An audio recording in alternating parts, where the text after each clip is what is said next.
This week's problem of the week is in honor of Pi Day, March 14th, 2018. But who can forget Pi Day 2015, when because of the 1 and the 5 in the year, pi could be carried out to several more decimal places. And the Pi Day narrator went down looking for a sculpture of pi that he thought was in Hyde Park.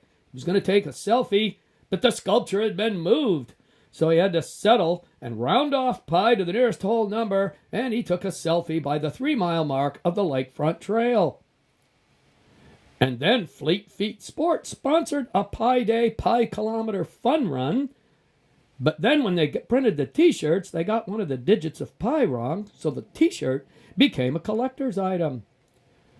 As the sun went down on Pi Day, the problem of the week narrator found himself in Kenosha, Wisconsin, where he finally got his selfie with the statue titled My Pi. The statue has since returned to Chicago in the Lincoln Park area. Well, let's get back to this week's problem.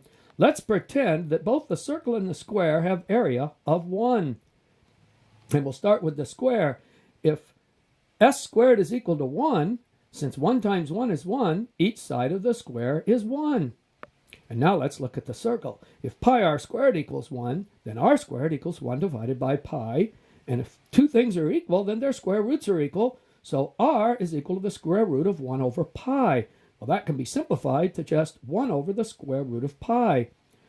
Writing that in a ratio of the side length to the radius length, we get 1 to 1 over the square root of pi.